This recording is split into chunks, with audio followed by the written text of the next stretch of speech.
Bagaikan bencana siap dibentuk, demikian hidupku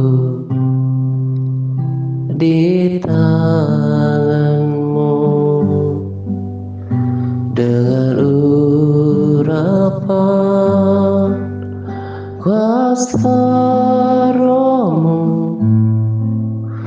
ku dibaharui selalu. Jadikan ku Allah dalam rumah-Mu. Inilah hidupku di tangan-Mu. Bentuklah seluruh kehendak-Mu, pakailah sesuai rencana-Mu.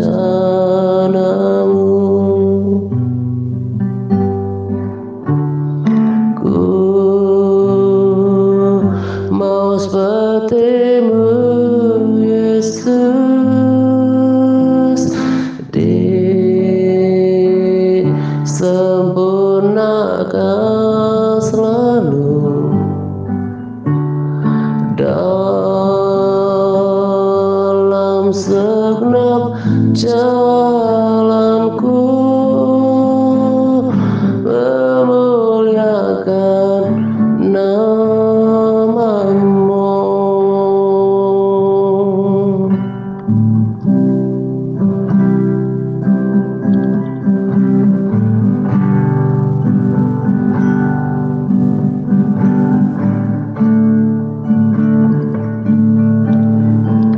Bagaikan bencana siap dibentuk, demikian hidupku di tangan-Mu. Dengan urapan kuasa Roh-Mu, ku dibaharui selalu.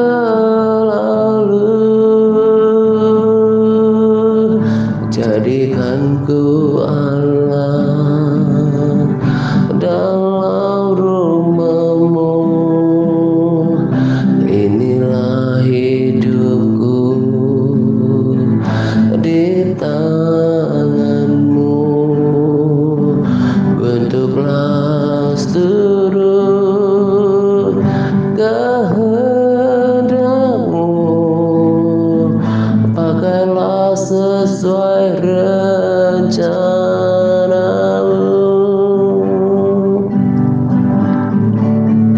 Ku mau seperti-Mu, Yesus, disempurnakan selalu dalam segenap jalanku, memuliakan nama-Mu.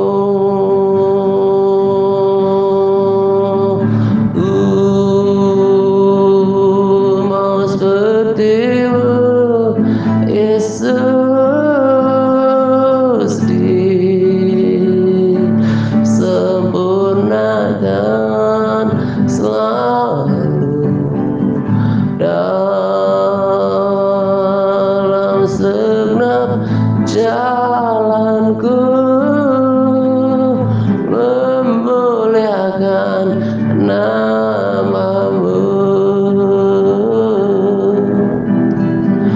Memuliakan nama-Mu.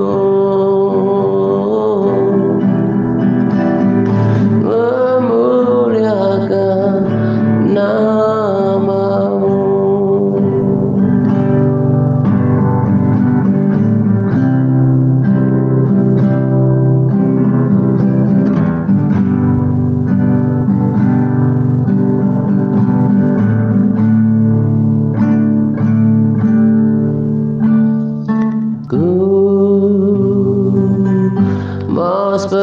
sepertimu, Yesus,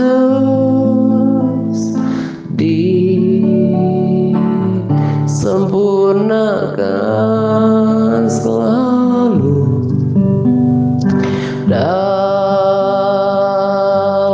segenap jalanku,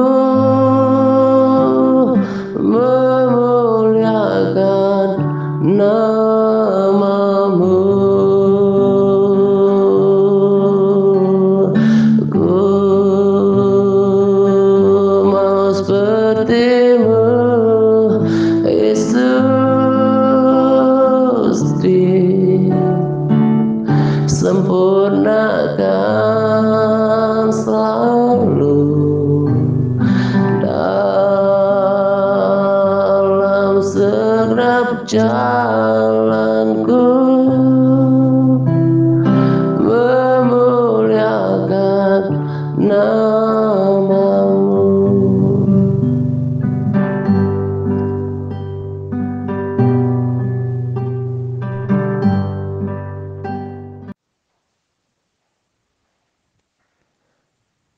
Shalom semuanya. Salam damai sejahtera untuk kita sekalian. Pada kesempatan ini saya akan berbagi mimpi ya. Jadi sebelum saya lanjutkan sharing ini, berbagi mimpi untuk setiap orang, siapapun yang menyaksikan video ini, terlebih para sahabat saya yang sudah bersama dengan saya tahunan gitu ya. Pelayanan ini sedang berjalan menuju 8 tahun. Para sahabat tahu dan juga siapapun daripada saudara yang menyaksikan video-video saya di YouTube selama 8 tahun sekarang, saya bukan tipikal orang yang melayani atau berbagi sharing atas dasar apapun kecuali firman Tuhan. Saya bahkan tipikal orang yang dalam tanda kutip tidak begitu saja mudah percaya terhadap penglihatan, nubuatan, termasuk mimpi. Karena kita harus menguji segala sesuatu dengan firman Tuhan. Nah, tetapi entah mengapa justru selain berbagi sharing atas dasar firman Tuhan yang datang dari pembacaan Alkitab atau Rema, dan juga apa yang saya dapatkan lewat doa atau juga yang Tuhan taruh di dalam hati saya gitu ya. Saya kali ini kok kayaknya justru memang jalan Tuhan itu kan selalu di luar pemikiran, cara pandang, pengertian, pemahaman manusia gitu. Nah, justru salah satu kategori yang tadi seperti mimpi, penglihatan dan nubuatan itu justru salah satunya. Kali ini di mimpi Tuhan pakai sarana itu untuk mengingatkan tentang kedatangannya gitu ya. Karena sebetulnya di dalam firman Tuhan seperti yang saya bagikan juga pada Capas gitu ya. Saya baca dulu lengkapnya gitu ya. Di Matius 24 ayat 42, Yesus sendiri berkata, oleh karena itu teruslah berjaga-jaga dan siap sedia. Berarti kan get ready dan juga standby gitu ya, siap-siap. Karena kamu tidak tahu kapan waktunya pemilikmu, yaitu aku akan datang kembali. Itu terjemahan sederhana Indonesia. Kalau terjemahan baru berkata, karena itu berjaga-jagalah sebab kamu tidak tahu akan hari maupun akan saatnya. Jadi dari firman Tuhan pun sebetulnya sudah cukup memperingatkan kita bahwa kita harus berjaga-jaga, kita harus senantiasa siap sedia karena nggak ada seorang pun tahu tentang masa waktu kedatangan Tuhan. Selain Yesus, Yakobus juga berkata bahwa kamu harus bersabar, kamu juga harus bersabar dan harus meneguhkan hatimu karena kedatangan Tuhan sudah dekat. Jadi kalau ada orang yang menyampaikan lewat nubuatan yang teruji, lewat penglihatan yang teruji, dan juga mimpi yang teruji tentang kedatangan Tuhan, itu tidak bertentangan karena kembali kepada firman Tuhan itu ada dasarnya gitu. Nah, jadi Yesus sendiri pun berkata harus siap sedia, harus berjaga-jaga. Yakobus pun berkata kedatangan Tuhan sudah dekat. Di terjemahan sederhana Indonesia berkata karena kalian sudah tahu dengan jelas bahwa hari kedatangan Tuhan akan datang secara tiba-tiba seperti pencuri yang datang pada malam hari. Nah, saya langsung baca juga ayat firman Tuhan yang terkait dengan ini supaya lengkap gitu ya. Di 1 Tesalonika 5 ayat 1 sampai dengan 6. Tetapi tentang zaman dan masa, saudara-saudara, tidak perlu dituliskan kepadamu. Karena kamu sendiri tahu benar-benar bahwa hari Tuhan datang seperti pencuri pada malam. Apabila mereka mengatakan semuanya damai dan aman, maka tiba-tiba mereka ditimpa oleh kebinasaan seperti seorang perempuan yang hamil ditimpa oleh sakit bersalin. Mereka pasti tidak akan luput. Tetapi kamu saudara-saudara, kamu tidak hidup di dalam kegelapan sehingga hari itu tiba-tiba mendatangi kamu seperti pencuri. Karena kamu semua adalah anak-anak terang dan anak-anak siang, kita bukanlah orang-orang malam atau orang-orang kegelapan. Sebab itu baiklah jangan kita tidur seperti orang-orang lain, tetapi berjaga-jaga dan sadar. Tidak tidur maksudnya di sini adalah tidak tidur secara rohani. Nah, kenapa di ayat ini dikatakan bahwa kita tidak akan merasakan kedatangan Tuhan itu seperti sesuatu yang mengagetkan. Sekalipun tetap sama konteksnya bahwa kita tidak pernah tahu pada waktu dan hari mana Tuhan akan datang. Tetapi karena kita bersekutu dengan Tuhan, kita mendapatkan pesan-pesan seperti ini gitu ya. Lewat firman Tuhan, kalau kita membaca firman Tuhan dengan teratur, kita bergaul dengan firman Tuhan, kita udah diperingatkan kok oleh firman Tuhan bahwa kedatangan Tuhan sudah dekat. Jadi gak sesat kalau sebuah penglihatan yang teruji, sebuah nubuatan yang teruji, sebuah mimpi yang teruji memperingatkan tentang kedatangan Tuhan. Kenapa? Kalau kembali ke pondasinya itu tidak bertentangan gitu ya. Nah, itu yang mendorong saya untuk sampaikan pesan mimpi gitu ya. Tadi saya katakan bahwa saya boleh dicek, selain tadi saya katakan para sahabat menjadi saksinya bahwa saya agak jarang dan sangat tidak mendasarkan sharing saya atas dasar mimpi. Sekalipun sebetulnya dari dulu saya sudah beberapa kali bermimpi tentang pengangkatan gitu ya. Tapi belakangan ini semakin jelas dan semakin tajam gitu ya untuk saya meneguhkan firman Tuhan lewat pesan mimpi yang saya dapatkan gitu. Bahkan belakangan ini juga saya bagikan pada sharing. Nah, tadi juga saya katakan gitu ya bahwa saya bukan tipikal orang yang mendasarkan sharing saya atas hal lain seperti mimpi, penglihatan, dan nubuatan selain firman Tuhan. Sekalipun mimpi, penglihatan, dan nubuatan itu ada dalam firman Tuhan, tapi kan semuanya harus diuji. Nah, itulah kenapa saya sebetulnya agak hati saya uh, uh, awalnya agak menolak gitu ya untuk memberikan judul tentang pesan mimpi tentang rapture gitu ya. Karena tadi saya katakan saya dari dulu mendasarkan pengajaran saya atas dasar firman Tuhan. Boleh dicek dari channel lama ketika The Rapture Ministry sampai sekarang saya nggak pernah buat judul yang untuk menarik perhatian orang, karena saya tidak cari besaran klik, jumlah klik, saya nggak cari uh, uh, subscriber, saya tidak cari sensasi.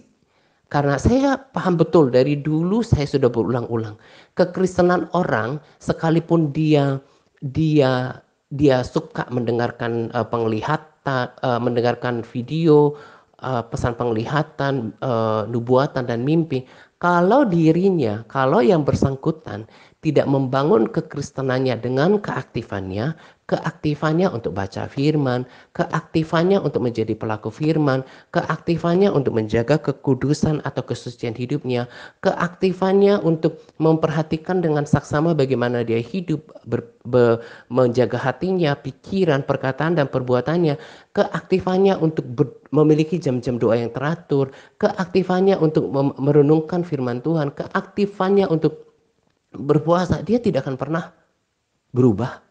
Nah, jadi saya tidak pernah terpuaskan dengan jumlah klik atau jumlah subscriber. Saya juga katakan kepada kita semua bahwa saya nggak cari kuantitas tapi kualitas. Karena saya tahu Yesus pun berkata bahwa hanya sedikit saja yang akan masuk ke dalam kehidupan itu. Karena ada terjemahan sederhana tentang ayat firman Tuhan yang kita sudah belajar dari Matius 7 ayat 13 sampai 14, bahwa karena sesaklah dan sukar untuk masuk ke dalam kerajaan surga, bukan Tuhan yang membuat sukar, tapi sukar kita untuk, tidak banyak orang yang bersedia untuk memikul salib, menyangkal diri, mendisiplinkan diri, menjadi pelaku firman, menyangkal egonya, untuk memiliki kerendahan hati. Itu kan tidak mudah. Saya tahu itu, itulah kenapa saya tidak ada motivasi lain untuk orang kemudian klik video saya, kemudian nambah subscribernya, enggak. Karena saya kembali katakan tadi bahwa sukacita saya adalah ketika kemudian seseorang berkomitmen untuk apa? Untuk mulai dari berkomitmen untuk baca firman, untuk melakukannya. Akhirnya kekristenannya diubahkan dari yang tadinya tidak memiliki pergaulan dengan firman Tuhan menjadi memiliki waktu-waktu yang teratur untuk baca firman, kemudian memiliki kehidupan doa. Tadinya nggak berdoa jadi tekun berdoa. Itu kan menjadi sukacita saya. Tadinya yang hidupnya suka ngomong kotor, suka ngomong nggak benar, ngomong kasar, akhirnya berubah. Itu kan sukacita saya, dan itu yang bawa orang pada kehidupan. Jadi kembali yang membuat ini adalah ketika orang menjadi pelaku firman. Kan firman Tuhan juga berkata bahwa firman Tuhan itu akan mengajar, mengubahkan kelakuan orang, dan menuntun kepada kebenaran. Jadi seseorang hanya bisa berubah dan berkenan kepada Tuhan, memenuhi syarat untuk masuk dalam kerajaan surga ketika dia menjadi pelaku firman. Jadi bukan karena dia suka dengarkan penglihatan, nubuatan, dan mimpi, atau kemudian dia aktif pelayanan atau banyak tahu perkara rohani, bukan, tapi semata-mata kembali untuk menjadi pelaku firman, melakukan kehendak Tuhan. Jadi saya nggak terlalu menekankan tentang mimpi, tapi ketika saya pagi hari ini saya dapatkan mimpi itu hari hari Minggu pagi gitu ya. Nah, saya renungkan itu, mimpi itu, dan sebelum saya persiapan ibadah gitu ya, hati saya didorong gitu ya untuk menyampaikannya gitu. Tadi saya katakan sekali lagi, saya nggak cari orang untuk kemudian klik lebih banyak tentang ini, tapi saya sadar gitu ya. Apakah saya tidak betul-betul sadar bahwa sudah 7 tahun, angka yang sempurna jalan 8 tahun, mimbarnya ini, panggungnya ini gitu ya. Dan saya katakan saya nggak, udah terbukti dari 7 tahunan ini saya nggak cari sensasi apapun lewat judul-judul gitu ya. Nah, tapi kan untuk kemudian judul itu kan perlu untuk kemudian orang tahu ini arahnya kemana. Jadi saya sama sekali tidak bermaksud untuk membuat judul ini supaya menggugah keingintahuan orang. Karena tadi saya katakan kembali kepada tujuan saya, gak akan kok orang berubah, gak akan kok kerohanian seseorang bertumbuh, gak akan kok orang berkenan ketika dia suka mendengarkan mimpi, penglihatan, dan nubuatan, sepanjang dirinya tidak membangun keaktifannya untuk membaca firman, untuk menjadi pelaku atasnya, untuk memiliki jam doa, untuk berpuasa, untuk menjaga kesucian hidupnya, nggak bakalan melihat Tuhan. Tanpa kekudusan tidak seorang pun akan melihat Tuhan gitu ya. Jadi saya nggak kejar apapun karena sukacita saya bukan karena diklik videonya, subscribernya banyak gitu. Tidak, tapi sukacita saya adalah ketika orang kemudian mengenal Tuhan, bersungguh-sungguh mengikut Tuhan, bertekad untuk mengubahkan kehidupannya lewat tadi menjadi pelaku firman. Jadi orang selalu akan saya giring pada baca firman, menjadi pelaku atasnya. Yang kebanyakan orang Kristen tidak bergaul dengan firman Tuhan, tidak memiliki jam-jam doa yang teratur, akhirnya kemudian membaca firman, memiliki jam-jam doa yang teratur. Itu kan goalnya saya gitu ya. Jadi judul ini semata-mata ya seperti tadi, sebuah judul itu punya peruntukan, bukan untuk mencari sensasi, sama sekali enggak. Bahkan saya tipikal orang sebetulnya yang introvert, yang enggak suka menjadi pusat perhatian. Saya nggak suka menjadi pusat perhatian. Tapi dengan judul ini akhirnya bisa menuntun orang, membuat orang ingin melihat pesan dari mimpi ini. Itu tujuannya. Bukan sama sekali untuk jumlah klik dan juga subscriber. Saya nggak peduli itu sama sekali. Dan tadi saya katakan bagaimana saya akan sampaikan ini gitu ya. Saya sudah dibuka jalan untuk panggungnya ini, mimbar TRC, The Rochester Church, ya di sini gitu ya. Maka saya akan menyampaikannya di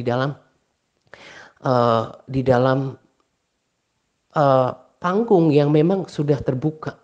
Disinilah tempatnya. Saya tidak berusaha untuk sampaikan ini ke gereja-gereja atau gembala-gembala yang bahkan tidak kenal saya.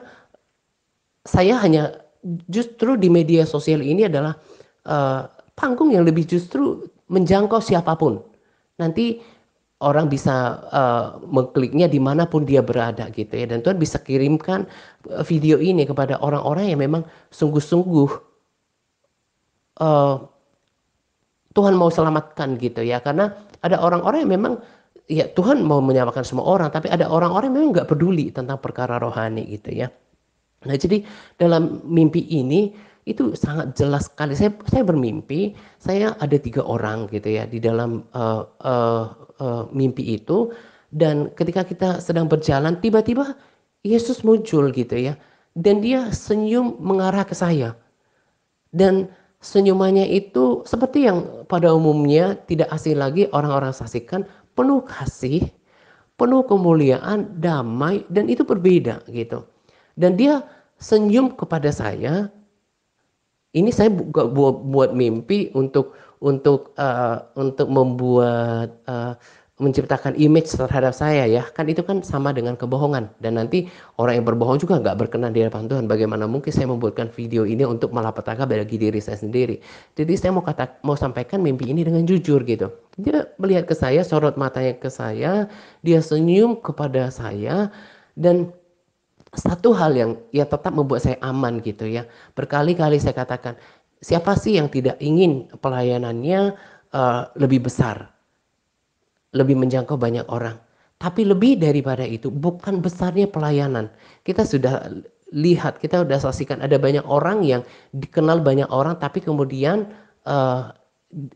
ditolak oleh Tuhan, termasuk kesaksian hamba Tuhan dari luar negeri yang kemudian dia dapatkan peringatan daripada Tuhan gitu ya. Yang dicari orang adalah perkenanan Tuhan gitu kan.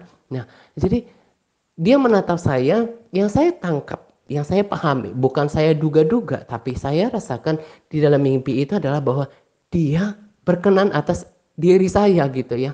Nah, lalu kita berlari-lari di sebuah kota di Indonesia, dan Tuhan Yesus hanya katakan bahwa rapture akan segera terjadi. Nah, saya tanya kepada Tuhan bahwa ke kota mana saya harus. Jadi saya sedang bergegas ya di kota, di jalan di kota, salah satu kota di Indonesia, dan tiba-tiba Yesus muncul hanya menatap saya bertiga di jalan gitu, dan dia katakan pada saya katakan bahwa rapture akan segera terjadi. Nah, lalu saya tanya ke kota mana saya harus beritakan lagi. Saya berlari. Dan Tuhan sebutkan nama salah satu kota gitu ya. Itu jelas sekali, dan ada satu kota lagi, dan itu ada di dalam provinsi itu gitu. Nah, yang saya mau katakan kepada kita bahwa apa yang saya sampaikan pada mimpi ini, bahwa itu bukan sebuah eh, saya tidak mengada-ada, saya bukan sebuah karangan. Saya katakan dengan jujur, terserah kemudian siapa yang memiliki hati dan pikiran yang positif gitu ya. Tadi juga saya katakan bahwa dari dulu saya nggak pernah bagi-bagi mimpi, apalagi dengan judul yang seperti ini. Tetapi setelah saya sadari bahwa judul itu kan akan membawa orang nanti untuk mendengarkan pesannya. Dan saya juga katakan kita harus kembali kepada firman. Makanya saya bagikan firman, sebagai dasarnya. Kalau tidak bertentangan dengan firman Tuhan, berarti itu berasal daripada Tuhan yang mengingatkan kita lewat mimpi bahwa rapture akan segera terjadi. Nah, tadi kan dikatakan bahwa orang-orang akan berkata, kembali ke firman Tuhan, 1 Tesalonika 5 ayat eh, eh, 3. Apabila mereka mengatakan semuanya damai dan aman, tiba-tiba mereka ditimpa oleh kebinasaan. Jadi tanda-tanda fisik yang kita saksikan di dalam kehidupan kita sehari-hari, di lingkungan kita, di komunitas kita, di tempat kita berada, di kota di mana kita berada, negara di mana kita berada, bahkan kalau kita mengikuti berita-berita internasional, nggak ada sesuatu pun yang terlalu memperlihatkan bahwa Yesus akan datang. Itu hanya dimiliki oleh orang-orang yang memiliki persekutuan dengan Tuhan. Saya sendiri belakangan ini, nanti saya akan bagikan video-videonya, bukan, apa yang saya dapatkan dari video beliau. Saya bersyukur ketemu orang yang memang benar-benar cinta Tuhan gitu ya. Nah, sejak saya dengarkan video-videonya, hampir setiap hari, bahkan lebih daripada satu video gitu ya. Ini orang yang sangat mengasihi Tuhan gitu. Nah, saya juga kembali, selama ini saya nggak sadar gitu ya. Memang tetap setiap pagi itu membangun kerohanian dengan berbahasa roh. Tapi sekarang lebih mendisiplinkan lagi, baik doa pagi, doa siang, doa malam itu range 30 menit sebelum menantikan Tuhan, sebelum menyembah Tuhan, sebelum berdoa, saya berbahasa roh dulu 30 menit sebelum melakukan itu. Dan memang kita harus membangkitkan roh kita. Karena kita hanya bersentuhan masuk dalam dimensi roh itu ketika manusia roh kita terbangun. Nah, itu yang saya lakukan. Dan saya berpikir segampang itu ya. Hanya satu step kita langsung berkomitmen untuk uh, uh, misalnya berkomitmen untuk membangun kerohanian, kemudian memperhatikan sikap hidup kita, misalnya mengecek hidup kita. Segampang itu Tuhan bisa nyatakan hal yang lebih besar dalam kehidupan kita. Jadi selain pesan mimpi ini yang saya mau katakan kepada kita bahwa rapture akan segera terjadi.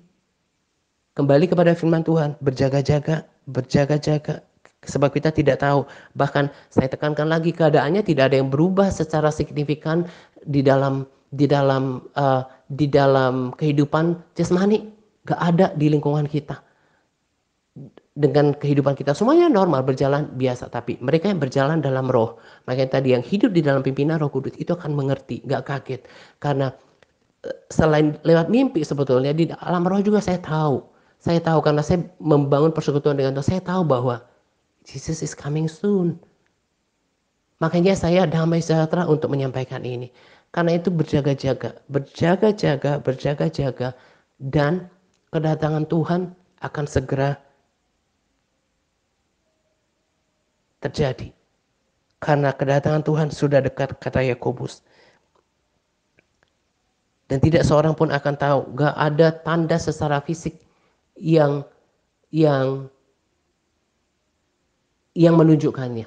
Dan tadi saya katakan ketika saya bersaksi tentang video-video hamba Tuhan tersebut, saya mau beritahu kita. Ternyata pada video yang lain juga gembala seniornya justru ingatkan jemaatnya untuk membangun kerohanian. Nah, yang saya mau katakan adalah supaya bisa tidak ketinggalan, supaya tetap menjadi anak-anak terang. Apa yang harus dilakukan? Apa yang harus dilakukan? Tetap membangun manusia roh. Ditekankan di sana tentang persekutuan dengan doa, lalu hamba Tuhan yang saya maksud itu juga berkata bahwa kenapa orang kemudian up and down? Dia nggak bisa mempertahankan konsistensinya, apinya dalam mengikut Tuhan. Itu karena apa? Karena orang bisa saja sudah mengalami baptisan Roh Kudus, peristiwa sekali dalam seumur hidup, tapi dia tidak mengalami kepenuhan Roh Kudus setiap hari. Jadi dibaptis Roh Kudus, dipenuhi Roh Kudus ya, dipenuhi Roh Kudus itu sekali seumur hidup, dengan ditandai dengan berbahasa roh. Tapi kepenuhan itu harus setiap hari dan itu harus dibangun. Nah, kenapa uh, uh, uh, orang tadi sebentar semangat sebentar enggak?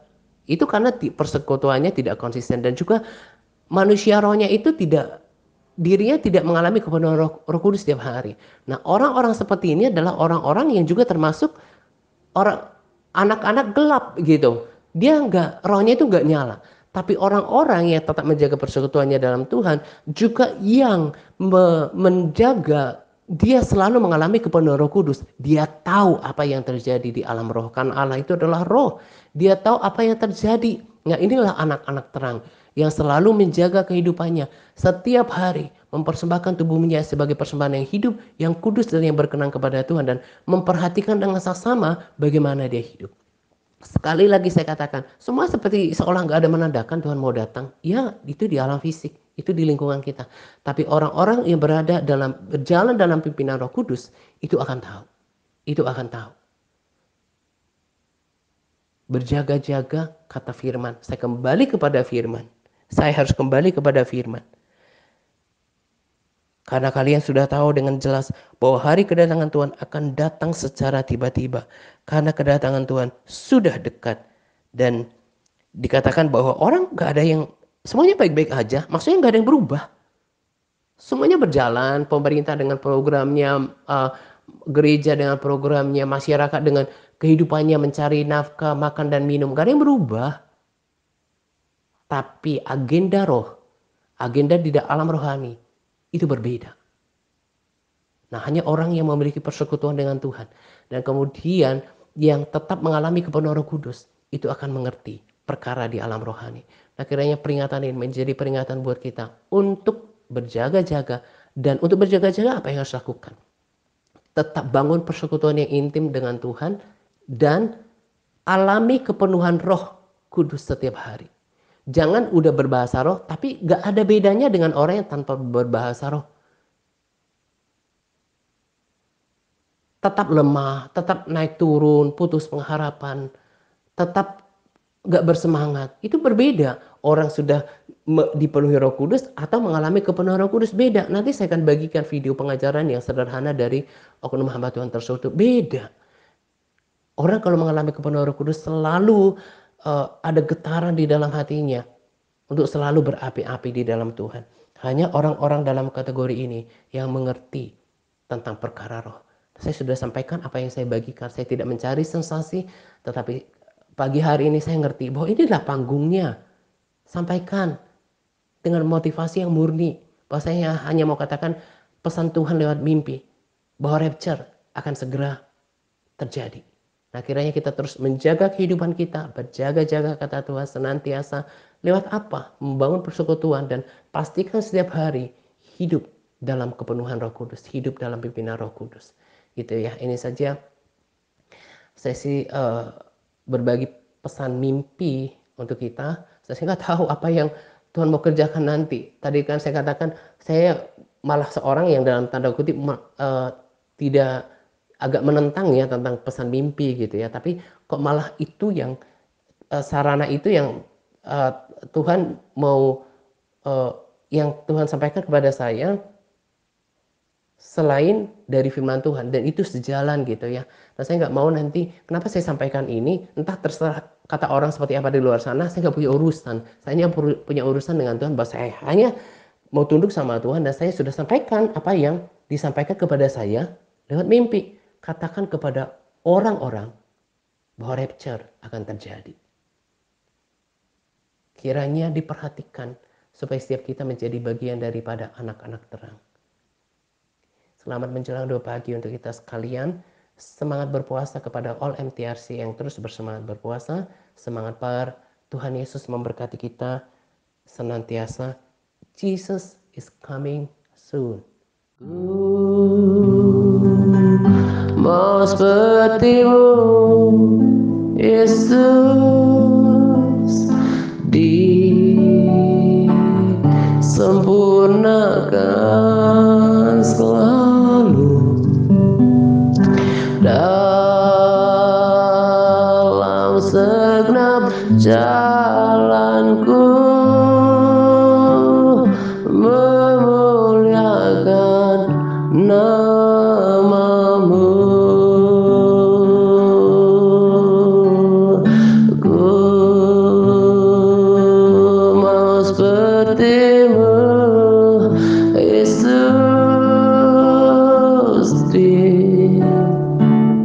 sempurnakan selalu dalam segenap jalanku.